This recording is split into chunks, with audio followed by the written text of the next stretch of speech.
رہ گئے معجزات، تو بھائی جو قرآن و سنت میں معجزات آئے وہ تو ہم مانتے ہیں۔ ہم اختلاف کرتے ہیں آپ جو اپنے بابوں کی جھوٹی کہانیاں بیان کرتے ہیں، ان کو آپ کہتے ہیں کہ یہ نبی کے معجزات ہیں جو بابوں کے ذریعے ظاہر ہو رہے ہیں، اور کیا ظاہر ہو رہے ہیں کہ جی نگاہ مار کے مرید کو جلا کے راکھ کر دیا، لوٹے کی ٹوٹی اس نے قبلہ رخ نہیں رکھی تھی۔ ہم کہتے ہیں یہ معجزہ نہیں ہے، یہ صراحتاً 302 کا قتل کا مقدمہ بنتا ہے تمہارے بزرگ کے اوپر اگر انہوں نے ایسا کیا ہے، کیونکہ نبی علیہ السلام تو بخاری مسلم میں آیا کہ انس بن مالک کہتے ہیں 10 سال حضور کو وضو کروایا، آپ نے کبھی مجھے نہیں ڈانٹا، کبھی یہ نہیں کہا کہ یہ کام کیوں کیا، یہ کیوں نہیں کیا۔ نبی علیہ السلام تو اتنی شفقت فرمانے والے تھے۔ آپ بزرگوں کے ساتھ اس قسم کی جو کرامات منسوخ کرتے ہیں، ہم اس کے انکاری ہیں، کرامت کے نہیں، ان جھوٹی کرامتوں کے۔ مریدنی کو کیچ کر لیا، اب ثاقب رضا مصطفی جیسا بندہ اگر اس قسم کی کہانیاں کرے گا کہ مریدنی کیچ کی، تو ہم کہیں گے کہ بھی باولک نے مریدنی کیچ کی، اور دوسری طرف نبی علیہ السلام تو بخاری مسلم میں کبھی کسی عورت کے ہاتھ کو ٹچ نہیں کیا بیعت کرنے کے لیے بھی، تو یہ تمہارے بزرگ کس طریقے پہ چل رہے تھے، ہمیں ان چیزوں سے اختلاف ہے۔ باقی آ رہے ہیں آپ معجزات کی طرف، دیکھیں نبی علیہ السلام کے 2 معجزات تو ایسے ہیں جو قرآن میں آئے، جو فزیکل فینومینا آف نیچر کو توڑنے والے، جنہیں آپ معجزہ مانتے ہیں۔ ہم تو نبی علیہ السلام کو مکمل آپ کی مبارک ذات ہی معجزہ تھی، لیکن جس کو آپ معجزہ بولتے ہیں جو قانون قدرت کو توڑنے والی تھی۔ لیکن میں ابھی وہ معجزات بیان کروں گا جو آپ صلی اللہ علیہ وآلہ وسلم نے ایسے کام کیے ہیں جو آپ سمجھتے ہیں کہ یہ ہوگا تو ہم معجزہ مانیں گے۔ مثال کے طور پر قرآن حکیم میں سورۃ القمر میں آیا ہے کہ نبی صلی اللہ علیہ وآلہ وسلم کے لیے اللہ تعالیٰ نے چاند کو 2 ٹکڑے کر دیا۔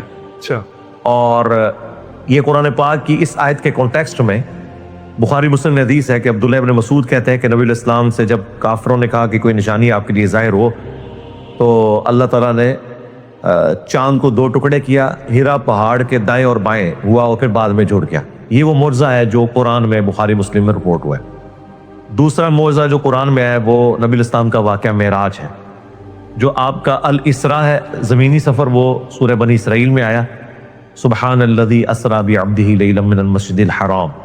اور جو آپ کا آسمانی سفر ہے المعراج، بیت المقدس سے لے کر آسمانوں کا سفر، وہ اللہ تعالیٰ نے سورۃ النجم میں ذکر کیا، اور بخاری مسلم میں بڑی تفصیل کے ساتھ آیا کہ مختلف آسمانوں پہ نبی علیہ السلام کی ملاقاتیں انبیاء کرام کے ساتھ ہوئیں۔ تو یہ وہ معجزات ہیں جو قرآن میں رپورٹ ہوئے۔ بخاری مسلم میں تو پھر درجنوں ہیں۔ مثلا بخاری مسلم میں حدیث ہے کہ اللہ کے محبوب صلی اللہ علیہ وآلہ وسلم سورج گرہن کی نماز پڑھا رہے تھے، آپ چند قدم آگے بڑھے، آپ نے یوں ہاتھ بلند کیا، پھر نیچے کیا، پھر واپس آئے۔ صحابہ کرام نے بعد میں پوچھا یا رسول اللہ یہ نماز میں کوئی اضافہ ہو گیا یا کوئی اور بات ہے؟ تو آپ نے فرمایا نماز کی حالت میں اللہ تعالیٰ نے مجھے جنت دکھائی 7 آسمانوں کے اوپر، ماشاءاللہ، اور میں نے ارادہ کیا کہ میں تمہارے لیے جنت سے انگوروں کا ایک گوشہ توڑ دوں، اس کے لیے میں نے ہاتھ بلند کیا، پھر میں نے ترک کر دیا کہ اللہ تعالیٰ نے نعمتوں کے اوپر پردہ رکھا ہے، اور اگر میں توڑ لیتا تو تم ہمیشہ کھاتے رہتے، کیونکہ جنت کو فنا نہیں ہے۔ نبی علیہ السلام دنیا میں کھڑے ہو کر آپ کا ہاتھ مبارک 7 آسمانوں کے اوپر تک پہنچ سکتا ہے جب اللہ تعالیٰ چاہتا ہے۔ تو ظاہر ہے کہ نبی میں بہت بڑا فرق ہے۔ یہ کہہ تو دیتے ہیں وہاں بھی کہ جی نبی کے بھی 2 ہاتھ اور ہمارے بھی 2 ہاتھ، نعوذ باللہ۔ نبی علیہ السلام اسپیشی میں انسان ہے، مرتبے میں نہیں۔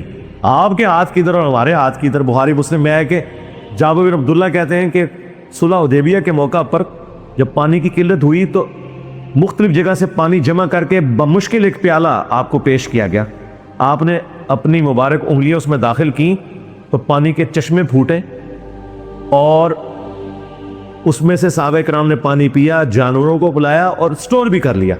تو وہ تابعی پوچھتے ہیں کہ آپ لوگ کتنے تھے؟ انہوں نے کہا ہم 1,00,000 بھی ہوتے نا تو پانی زیادہ تھا، البتہ ہم 1500 تھے جنہوں نے ایک پیالے سے پانی پیا، سارے اونٹوں کو بھی پلایا، سٹور بھی کر لیا، تب بھی اسی طریقے سے آپ کی مبارک انگلیوں سے پانی کے چشمے جاری تھے۔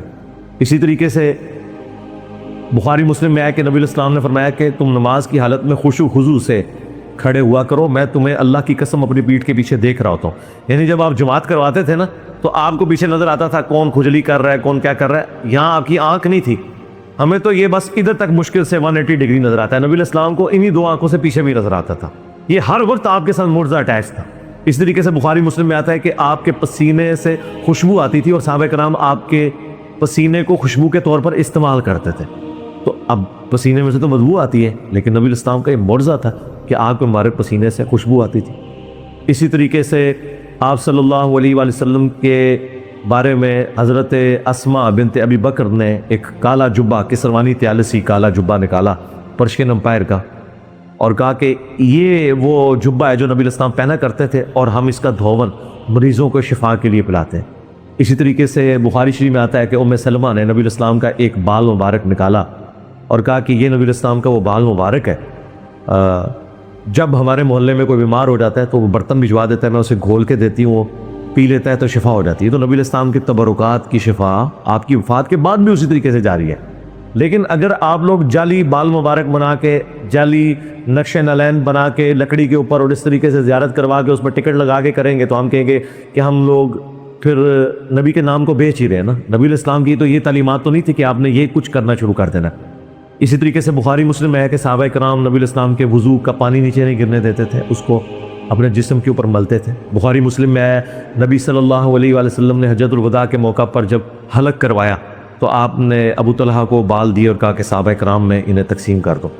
اور بخاری میں تو یہاں تک آیا، ایک تابعی کہتے ہیں کہ نبی الاسلام کا ایک بال مبارک ہونا میرے پاس دنیا اور جو کچھ دنیا کے اندر ہے اس سے بڑھ کر مجھے محبوب۔ اسی طریقے سے ابو داؤد ترمذی میں آیا، ابن ماجہ میں حدیث موجود ہے کہ ایک صحابیہ کہتی ہیں کہ نبی الاسلام ہمارے گھر تشریف لائے تو آپ کو پیاس لگی تو آپ نے کہا کہ میں نے پانی پینا ہے، تو ہم نے مشکیزے کی طرف اشارہ کیا، نبی الاسلام اٹھے، مشکیزے کو منہ لگا کے پانی پیا۔ وہ کہتی ہیں کہ جس سے ہی نبی الاسلام زیادہ ہوئے تو میں نے مشکیزے کا منہ کاٹ کے اپنے پاس تبرکن رکھ لیا کہ اس سے نبی الاسلام کا منہ مبارک لگا۔ تو اس طرح صحابہ کرام نے نبی الاسلام کی چیزیں بھی سنبھالی ہوئی تھیں۔ آپ صلی اللہ علیہ وآلہ وسلم کے یہ معجزات اتنے ایکسٹراڈنری ہیں کہ جن پہ کسی کو اختلاف نہیں ہے، لیکن ہم یہ کہتے ہیں کہ نبی الاسلام کی وفات کے بعد کبھی کسی صحابی نے آپ کی قبر کی مٹی نہیں چاٹی جاتی، یہ اختلاف شروع ہو جاتا ہے۔ آج بھی دنیا میں نبی الاسلام موجود ہوں، ہم اپنا ہر مسئلہ آپ کے سامنے لے کے جائیں گے۔ بخاری میں نہیں آیا کہ ایک صحابی کی پنڈلی کی ہڈی ٹوٹ گئی، نبی الاسلام نے کہا یہ کیا ہوا؟ تو انہوں نے کہا یا رسول اللہ آپ نے وہ کام بھیجا تھا، میں نے کیلے سے چھلانگ لگائی تو یہ ٹوٹ گئی، تو انہوں نے اپنی پگڑی بیٹھی تھی، آپ نے فرمایا ٹانگ سیدھی کر، ہاتھ پھیرا، وہ کہتے ہیں کہ ایسی ہوگی کہ کبھی ٹوٹی نہیں تھی۔ لیکن آج اگر آپ کی پنڈلی کی ہڈی ٹوٹے گی نا، ہم آپ کو روزہ شریف میں نہیں لے کے جائیں گے، نہ کعبہ شریف لے کے جائیں گے۔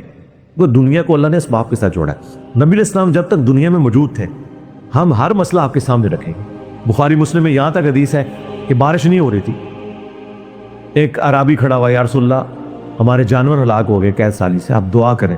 نبی الاسلام نے دعا کی اور ابھی ہاتھ نیچے بھی نہیں آئے تو بارش شروع ہو گئی۔ اگلے جمعے تک بارش ہوتی تھی، اگلے جمعے وہی بندہ کھڑا ہوا کہ یا رسول اللہ دعا کریں کہ ہمارے گھروں میں بارش نہ ہو، صرف زمینوں میں ہو۔ تو نبی الاسلام نے دعا کی، بلکہ آپ نے مبارک انگلی سے یوں بادلوں کو اشارہ کیا، غلادہ ہو گئے۔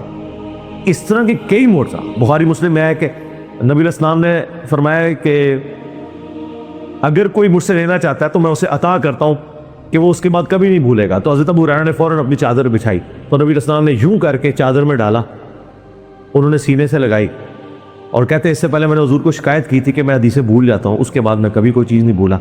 تو اس طرح کے ایکسٹراڈنری معجزات ہیں نبی صلی اللہ علیہ وآلہ وسلم کے، اس سے کسی کو انکار نہیں ہے۔ ہمارا بریلویوں سے اختلاف یہ ہے کہ وہ قبر رسول سے جا کے یہ چیزیں مانگنا شروع کر دیتے ہیں، یا یہاں بیٹھ کے وہ دعا میں نبی الاسلام کو شریک کرتے ہیں۔ یہ کام نہ کریں، دنیا میں موجود ہو تو بالکل جائیں۔ دیکھیں بدر و احد کے اندر امیر حمزہ تھے، نبی الاسلام نے ان کی ڈیوٹی لگائی۔ خیبر میں وہ شہید ہو چکے تھے، ان کو قبر سے نکال کے ساتھ نہیں لے کے مولا علی کی ڈیوٹی لگائی۔ جو بندہ دنیا سے چلا گیا وہ اللہ کی جنتوں میں آخرت میں زندہ ہے، دنیا سے اب اس کا کوئی تعلق نہیں ہے۔ ورنہ مجھ سے آپ اینٹی وینم علمی جواب، الزامی جواب پھکی والا لے لیں۔ قرآن میں تو سورہ نساء کی آیت نمبر 65 میں ہے کہ تم مومن ہی نہیں ہو سکتے جب تک کہ اپنے ہر فیصلے میں نبی کو حاکم نہ مان لو۔ تو کیا صحابہ کرام حضور کی وفات کے بعد قبر رسول سے جا کے فیصلے کرواتے تھے، یا حضرت عمر نے حضرت علی کو چیف جسٹس لگایا ہوا تھا؟ سقیفہ بنی ساعدہ میں جو کچھ ہوا، کیا اس کی شکایت حضرت علی نے جا کے قبر رسول پہ کی ہے، یا حضرت ابوبکر نے کہا کہ ٹھیک ہے علی وہاں سے فیصلہ کروا لیتے ہیں؟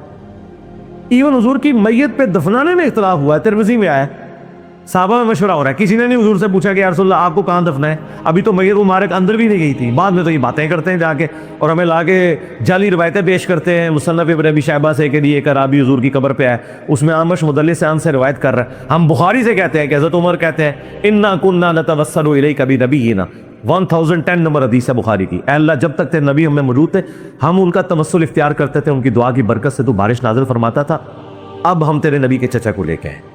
تو نبی علیہ السلام کا کوئی مرتبہ کام نہیں ہو گیا تھا وفات کے بعد، بلکہ بڑھ گیا ہے، والآخرۃ خیر لک من الاولی۔ لیکن حضرت عمر نے عقیدہ دیا کہ صحیح وسیلہ اور توسل یہ ہے کہ جو بندہ دنیا میں موجود ہے آپ نے اس سے دعا کروانی ہے، نہ کہ آپ نے قبر رسول کی بٹی چاٹنی ہے یا جا کے قبر پہ نبی الاسلام سے مانگنا ہے. مانگنا اللہ سے ایاک نعبد و ایاک نستعین.